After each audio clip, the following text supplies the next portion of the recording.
Good morning. This is White Raptor News Ministries. All praise and glory to the Supreme Spirit of Truth, the Living One, the author of life, the all you can see, and the Almighty, the all you cannot see, the visible and invisible, the Supreme Spirit, the One. Thank you for joining me this morning. Let's all have a beautiful day, I hope. So the men were here at 1 Samuel chapter 7. So the men of Kiriath Jearim came back and took up the ark of the Lord. They brought it to Abinadab's house on the hill, and consecrated Eleazar his son to guard the ark of the Lord. The ark remained at Kiriath Jearim a long time, 20 years in all, and then it disappears again. Samuel subdues the Philistines at Mizpah. Then all the people of Israel turned back to the Lord, Yahweh, God of Israel. 666. I've showed you this many times. God of Israel, Yahweh, is 666. Right there. I'm just pointing it out, and you do with the information what you will. If your heart's turning or you're upset because I'm showing you this, it's all right. You don't have to listen to anything. Your walk with the Spirit is your walk. What you do and what you hear and how you take the information is on you. Personally, myself, I'm going to take it as I read it. So I put these connections together. It's on you to decide what it is you want to do with it. Then all the people of Israel turned back to the Lord. So Samuel said to all the Israelites, okay? Also, Israelites are the elite. This is why you have elite in the word Israelites, because they are the elected. Also, Israel could be a trinity as well, because IS could be short for Isis. Ra is the sun god, and of course El is the Almighty God. That's proven here. Strong's Concordance 410, Bible Hub. The problem is if you got God in plural form as well with lowercase gods. So El is also can't be the supreme creator if it's attached with in plural of gods. Just pointing that out for you as well. If you are returning to the Lord with all your hearts, then rid yourselves of foreign gods, Jesus Christ crucified, the Hindu gods, the Asheroths, and all the other gods, the foreign gods, and the Ashtoreths, and commit yourselves to the Lord Yahweh and serve him only, and he will deliver you out of the hands of the Philistines. So the Israelites put away their Baals and Ashtoreths and served the Lord only. For how long, though?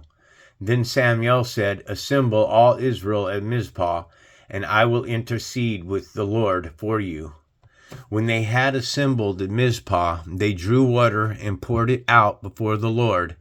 On that day they fasted, and there they confessed, we have sinned against the Lord. Now Samuel was serving as leader of Israel at Mizpah. When the Philistines heard that the Israelites had assembled at Mizpah, the rulers of the Philistines came up to attack them. When the Israelites heard of it, they were afraid because of the Philistines. They said to Samuel, do not stop crying out to the Lord our God for us, the Lord Yahweh our God Elohim, for us, that he may rescue us from the hand of the Philistines. Then Samuel took a suckling lamb and sacrificed it as a whole burnt offering to the Lord. He cried out to the Lord on Israel's behalf, and the Lord answered him. While Samuel was sacrificing the burnt offering, the Philistines drew near to engage Israel in battle. But that day the Lord thundered with loud thunder against the Philistines and threw them into such panic that they were routed before the Israelites.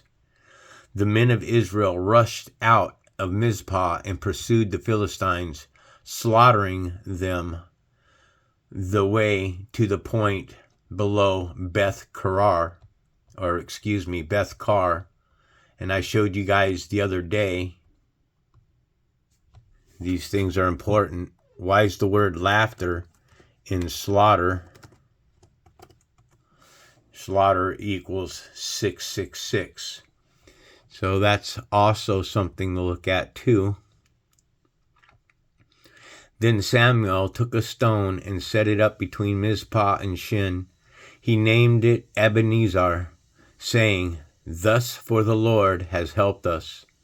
So the Philistines were subdued, and they stopped invading Israel's territory. Throughout Samuel's lifetime, the hand of the Lord was against the Philistines. The towns from Ekron to Gath that the Philistines had captured from Israel were restored to Israel, and Israel delivered the neighboring territories from the hands of the Philistines, and there was peace between Israel and the Amorites. So the Amorites were an ancient Semitic-speaking people who lived in Mesopotamia, Syria, and Palestine from around 2000 to 1600 BCE. They're often mentioned in the Old Testament of the Bible, and the word Amorites appears about 85 times in the Hebrew Bible. The Amorites are also listed as one of the 7 nations, along with the Canaanites, Hittites, Hivites, Jebusites, and the Perizzites, who were considered Israel's traditional enemies before the monarch. So they were a Gentile nation. Okay, so there was peace between the Israelites and a Gentile nation. Well, that's kind of odd, because the Lord has told us, your Lord, Yahweh, has told you not to intermix with any of the cities and towns of the Samaritans. So that's kind of a contradiction there. Samuel continued as Israel's leader all the days of his life. From year to year, he went on a circuit from Bethel to Gilgal to Mizpah, judging Israel in all those places. But he always went back to Ramah, where his home was, and there he also held court for Israel, and he built an altar there to the Lord. And altars, folks, as I've showed you many times, don't really mean anything to the Lord.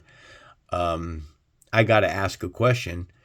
If the Lord asked Abraham to place his son Isaac on an altar as a sacrifice and to destroy his life, and commanded him to do that, and then he sent an angel to stop him from doing that, what would you call that?